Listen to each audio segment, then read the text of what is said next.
아멘. 할렐루야. 그렇습니다. 구원의 이름, 능력의 이름, 오늘도 우리가 예수의 이름으로 모였습니다. 우리 옆에 있는 분들 서로 인사합시다. 주 안에서 사랑합니다.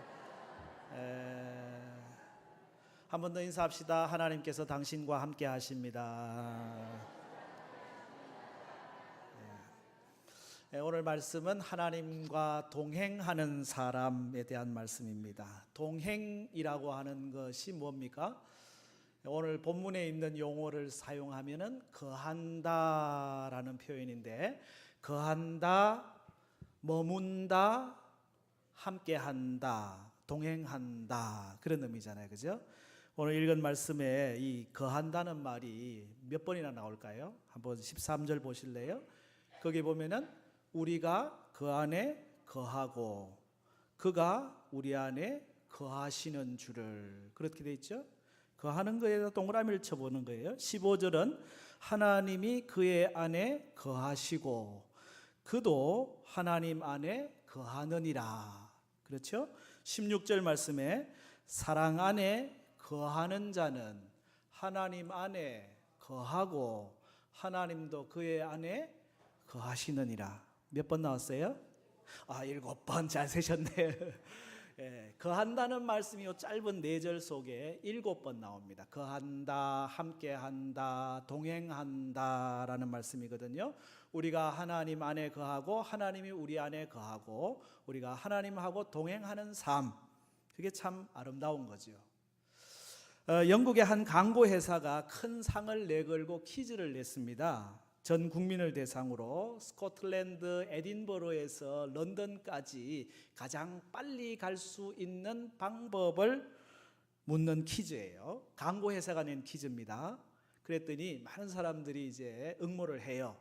비행기로 가는 게 제일 빠르다. 아니다. 기차로 가다가 버스 타는 게 빠르다. 아니다. 새벽 이른 시간에 지름길로 승용차로 가는 게 빠르다. 뭐 다양한 안들이 나오고 또 구체적으로 자기들이 시간 계산해 가지고 우리가 간 게 제일 빠르다라고 그렇게 증명하기도 하고요. 결국 상을 탄 사람은 누군지 아시죠? 누가 상을 탔을까요? 사랑하는 사람하고 가는 게 제일 빠르다.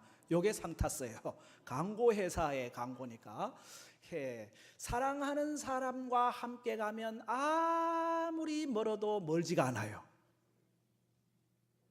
잘 모르시는가 본가요? 사랑하는 사람과 함께 가면요, 왜 그렇게 빨리 도착했는지, 사랑하는 사람과 가는 이 사랑의 거리 계산법이라고 하는 거죠. 동행이라고 하는 게 그래서 참 따뜻하고 아름답습니다. 우리 인생을 살면서 누군가 동행하는 사람이 있으면 행복하지만 혼자 있으면 외롭잖아요. 같이 함께하는 사람이 있어야 좋은 거 아니겠어요? 그 함석헌 선생의 시 중에 그대는 그런 사람을 가졌는가라는 시가 있죠. 시작이 그렇게 됩니다. 먼 말리길 나서는 길 처자를 내맡기며 마음 놓고 갈 만한 사람, 그 사람을 그대는 가졌는가. 말리길을 가는데 처자를 마음껏 맡기고 갈 그런 사람을 당신은 갖고 있는가.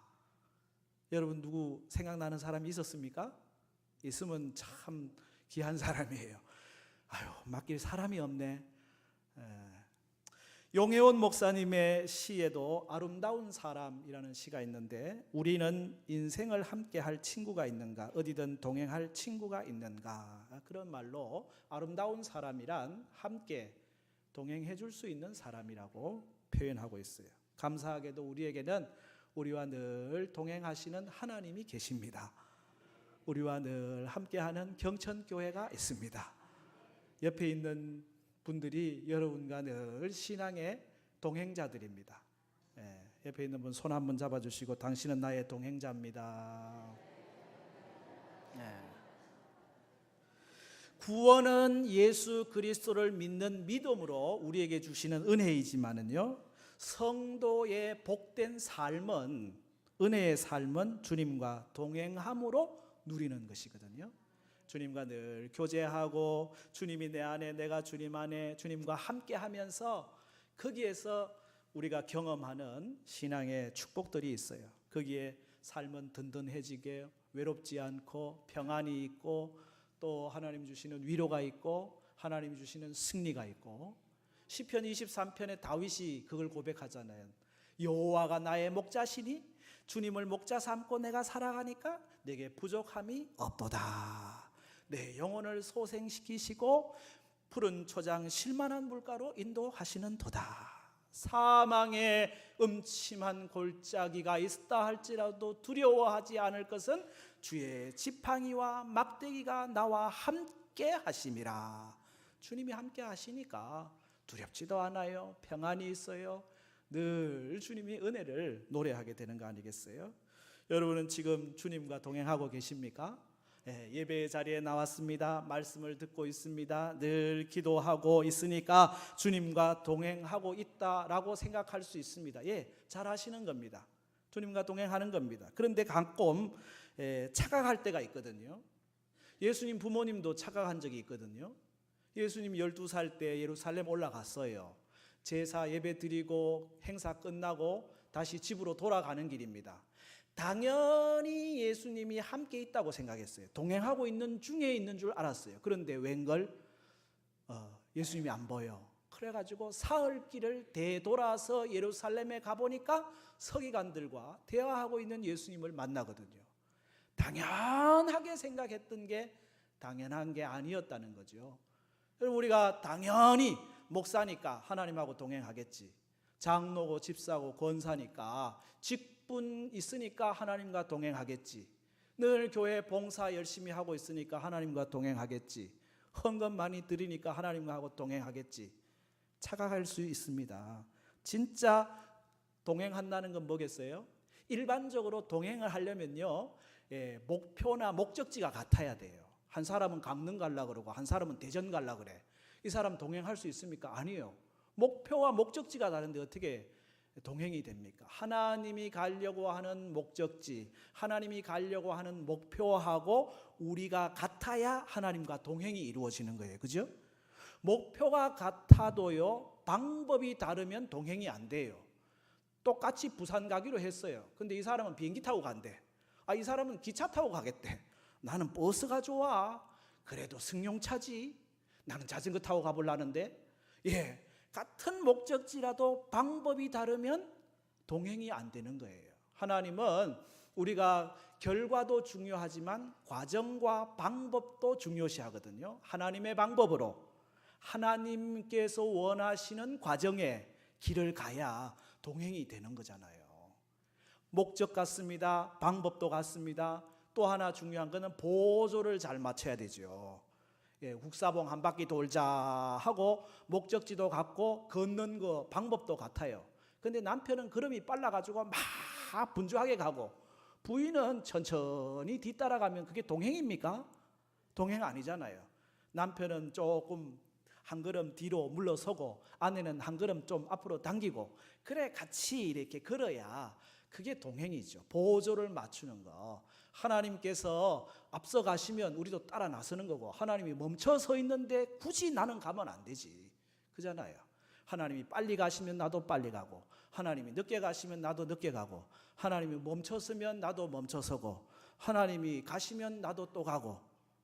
언제쯤 아멘 하려나? 늘 주님과 동행하는 삶은 주님을 바라보는 삶입니다. 주님이 지금 어디로 가시려고 그러시지? 어떻게 하시려고 그러시지? 빨리 가시나? 늦게 가시나? 멈추셨냐? 아니면 가고 계신가? 그래야 동행이라고 하는 것이 가능한 거 아니겠어요? 에녹은 하나님과 동행하는 삶을 살았잖아요.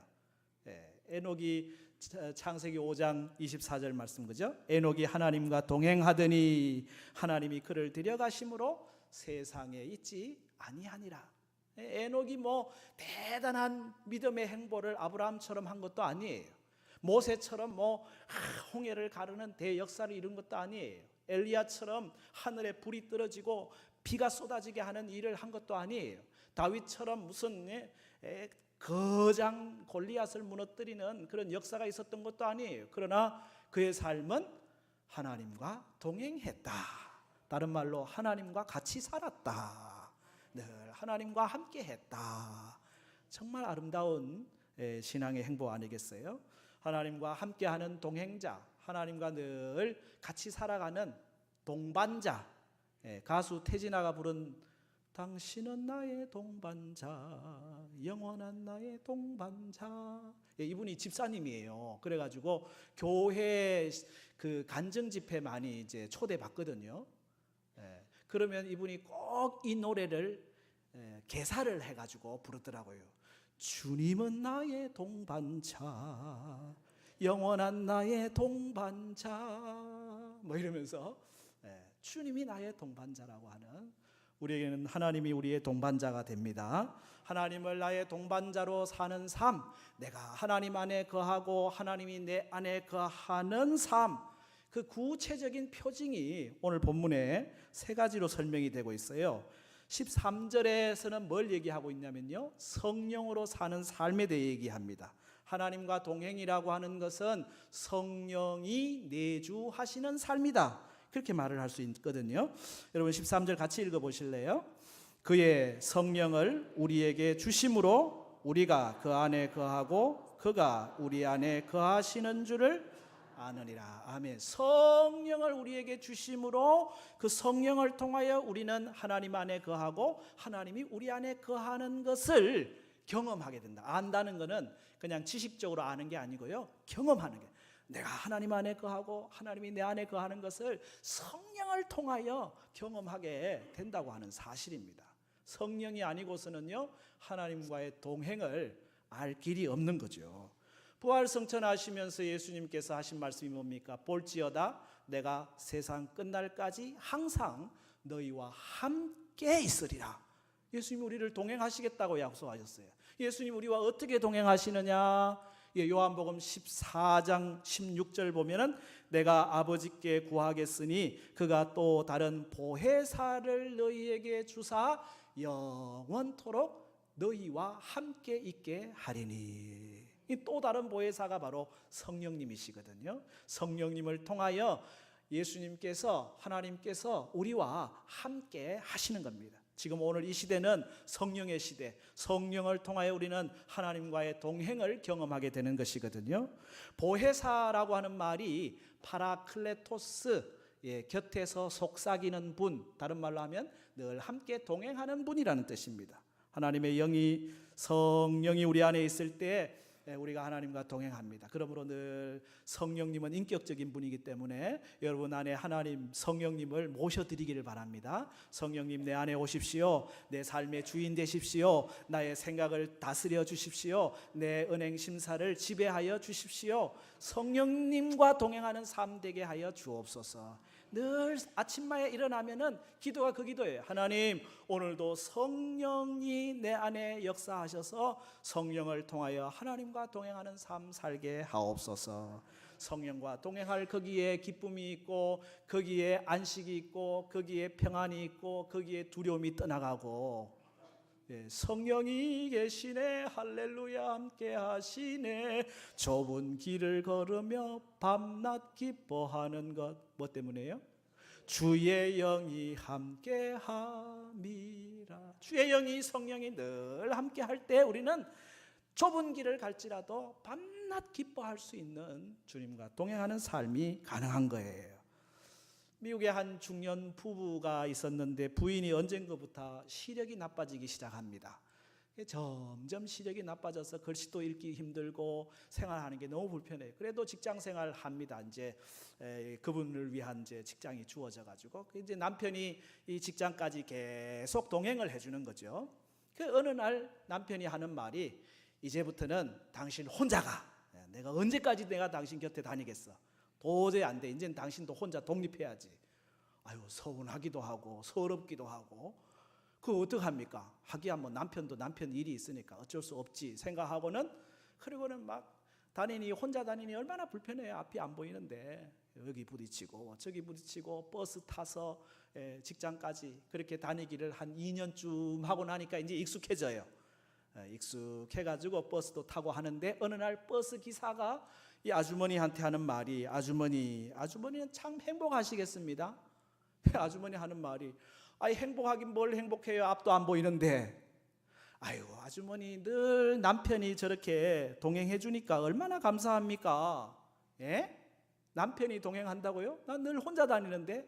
아니 무슨 말씀요? 늘 버스 탈 때마다 아주머니 타시고 남편 뒤에 따라 타고 내리면 또 따라서 내리고 지금 뭐 몇 년째 지금 그러고 있는데 그제서야 아하 남편이 계속 나와 함께 하고 있었구나. 한편으로는 고맙고 한편으로는 울컥하고 맨날 뒷바라지 하면은 부인이 자립심이 안 키워질까봐 당신 가라고 소리쳤지만은 계속 뒤에서 함께 해줬다는 거죠. 여러분 우리 성령님은 비록 우리 눈에 안 보일지 모르지만은 여전히 걱정하시면서 우리와 함께 하시는 분입니다. 그 하나님을 그 성령님을 우리의 삶의 중심에 모시고 성령님과 함께 걸어가는 내 안에 우리의 삶에 함께 하고 계시는 성령님을 경험하면서 살아가는 은혜가 있기를 바랍니다. 그게 축복이거든요. 이게 하나님과 동행하는 삶이에요. 늘 성령님을 모시는 거예요. 그 다음 여기 그 14절 이하의 말씀에는 누가 하나님과 동행하는 사람이냐? 복음을 증언하는 삶을 사는 사람입니다. 내가 가진 복음을 증언하는 거죠. 변호하는 게 아닙니다. 증거하는 것입니다. 보았다고 경험했다고 확실하다고 말하는 거예요. 전도는 교리가 아니거든요. 내가 만난 예수님을 소개하는 거거든요. 여기 14절 15절 같이 읽어보십시다.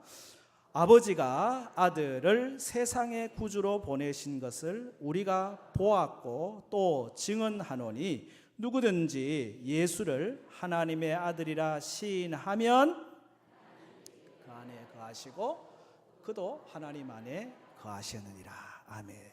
예, 하나님이 우리 안에 거하시고 우리가 하나님 안에 거하는 삶의 경험은 어디에서 오느냐? 예, 우리가 입으로 시인하는 것입니다. 하나님이 보내셨다. 하나님이 세상에 보내셨다. 하나님이 구주를 세상에 보내셨다. 그 구주가 바로 예수 그리스도시다 라고 고백하고 증언하고 시인하면 하나님이 우리 안에 거하시고 우리가 하나님 안에 거하는 동행이 이루어진다고 하는 사실이거든요.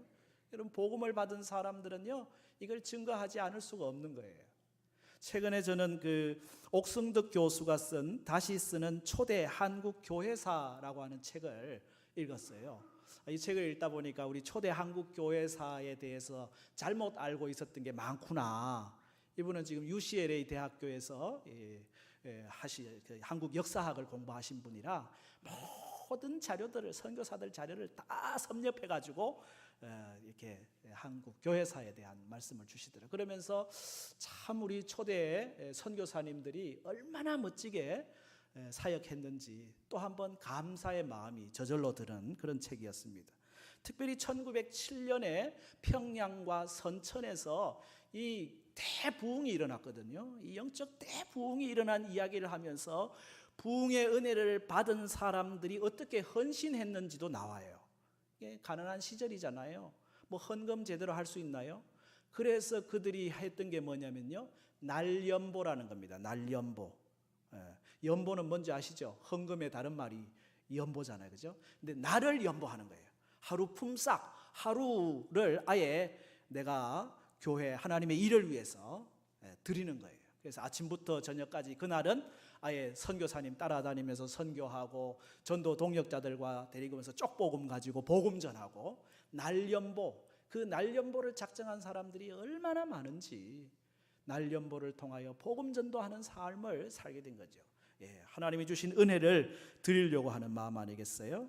여러분 날연보 한번 해보시기 바랍니다. 한 달에 하루, 이날은 오직 예수님의 복음을 전하기 위해서 여러분이 전도지를 만들어 가지고 노방 전도를 해도 되고 아니면 관계 전도로 내가 전도하려고 하는 대상자 식사 한 끼 합시다 해가지고 식사 한 끼 하면서 해도 되고 아니면 여행 한번 합시다 하든지 섬기든지 날연보, 그죠? 우리 교회가 선교 실천 주간 갔잖아요. 하루, 그 하루를 하나님께 연보 드리는 거예요. 하나님께 드려서 복음 전하는 일에 함께 한다면 얼마나 아름답겠어요. 얼마 전에 갑작스런 심장 이상으로 하나님의 부르심을 받은 집사님이 계십니다. 그 집사님 부인이 위급한 상황 속에서 중환자실에 앞에 앉아 복도에 있었거든요. 제가 방문했는데 그 위독한 상황인데 그래도 두려움이 없어요. 걱정이 없어요. 기도하는 거예요. 기도하니까 하나님께서 주의 보혈 능력이 있도다, 주의 보혈 능력이 있도다, 이런 위로의 마음을 허락하시고, 보혈로 정결함을 받았으니까 구원받는 건 당연하고, 그러면서 위로를 받고 계시더라고요. 그런데 또 하나의 장면은 뭐냐면요, 그 순간에도 남편을 걱정하는 게 아니고 그 복도에 와 있는 아들하고 사위한테 예수 제대로 믿어야 된다는 것을 계속 강조하고 있는 거예요. 아버지는, 생명은 하나님께 있어. 하나님이 살려주실 수도 있고 데려가실 수도 있어. 중요한 거는 너희들이야. 너희들이 아버지, 엄마가 가진 이 신앙, 복음을 가져야 돼. 그래야 사는 거야. 그러면서 막 계속 지금 오늘 이 아버지가 위독한 이 상황 속에서 너희들 약속해라 하고 막. 그랬더니 그 상황 속에서 약속 안 하는 아들 사위가 어디 있습니까? 압니다. 엄마 걱정하지 마세요.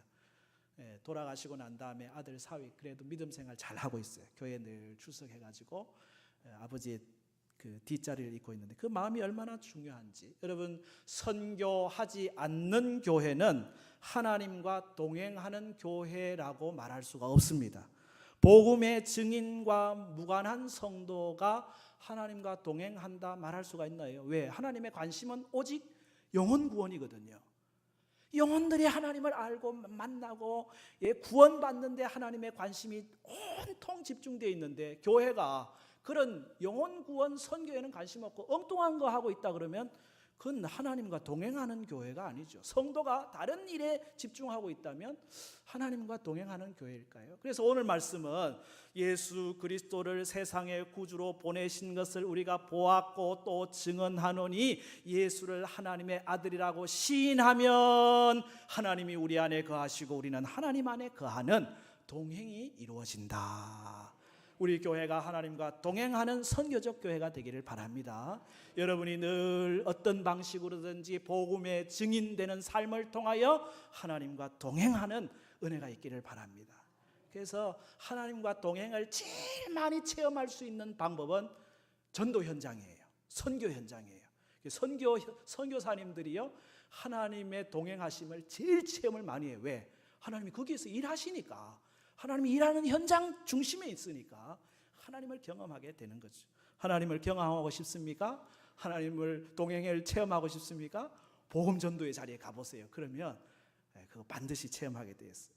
여기 16절 말씀에서는 사랑으로 행하는 삶이 하나님과 동행이라고 말씀하시는데요, 16절을 같이 읽읍시다.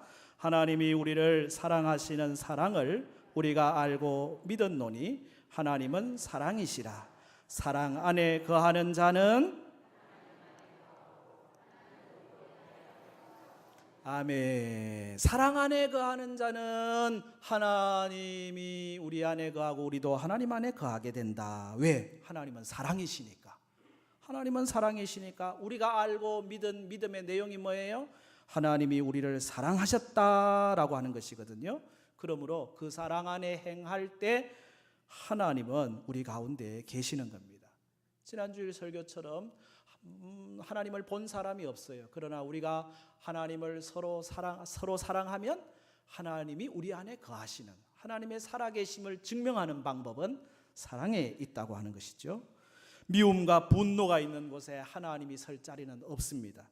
다툼과 시기가 있는 곳에 하나님이 머무실 자리는 없습니다. 원망과 자기 욕망 속에 하나님은 거하시지 않습니다. 왜? 하나님은 사랑이시니까. 사랑의 하나님은 사랑하는 자리에 거하십니다. 여러분이 지금 사랑하는 자리에 계십니까? 그러면 거기에 하나님이 계셔요. 여러분이 사랑과 다른 자리에 계십니까? 거기에 하나님과 없어요. 하나님과 동행하는 게 아닙니다. 사랑하지 않으면서도 하나님과 동행한다고 생각하면 착각이에요. 마치 예수님의 어머니, 부모님들이 예수님과 동행하고 있는 줄로 착각한 것 같은 착각을 하는 겁니다. 하나님의 마음은 사랑이고요, 하나님의 생각은 사랑이고요, 하나님의 관심은 사랑이고요, 안전하 선하 사랑, 늘 하나님의 관심이 사랑. 그러므로 그 사랑하는 자는 하나님과 동행하는 삶이 가능한 것입니다. 우리는 이미 예수 그리스도를 통하여 하나님의 뜨거운 사랑을 경험한 사람입니다. 사랑을 받았습니다. 여러분 안에 사랑 있지요? 그 사랑 가지고 사랑으로 살기로 결단하기를 바랍니다. 어떠한 상황에서도 사랑하고야 말리라. 어떠한 상황에서도 사랑하고야 말리라. 조금 제 목소리 올라왔어요. 어떠한 상황에서도 사랑하고야 말리라. 이게 왜 하나님이 거기 거하시니까 어떠한 상황 속에서도 사랑하며 살리라. 하나님의 사랑 어떤 사랑입니까? 지난 시간 공부했잖아요. 드러난 사랑, 나타난 바 된 사랑, 그죠? 독생자를 주시는 사랑, 희생적 사랑. 우리가 하나님을 사랑한 게 아니요 하나님이 우리를 사랑하시는, 먼저 하시는 사랑. 특정한 한두 사람만 사랑하는 게 아니고 우리를 향한, 모두를 향한 사랑. 그 하나님의 사랑을 우리가 살아갈 때 하나님이 우리 안에 거하시고 우리는 하나님 안에 거하고 하나님의 동행하심의 은혜를 경험하게 되는 것입니다. 우리 초대교회사의 부흥사로 유명하신 이성봉 목사님은 늘 오른손을 이렇게 쥐고 다니시더래요. 그 이제 유심히 살펴본 한 사람이 물었대요. 목사님은 왜 왼손은 펴셨는데 오른손을 이렇게 주먹을 쥐고 다니십니까? 하고 물었더니 목사님 나는 늘 예수님 손 붙잡고 다닙니다.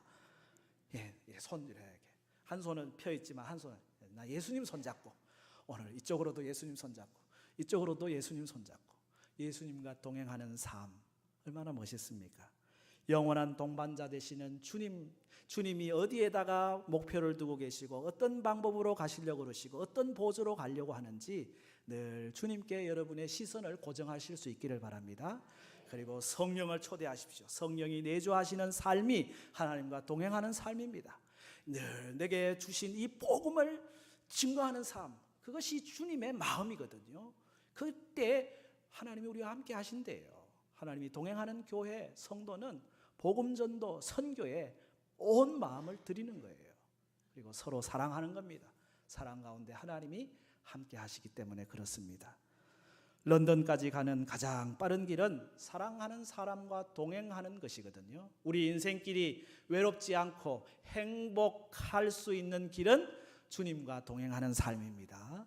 주님과 동행이 늘 있는 우리 모든 성도 되기를 축복합니다.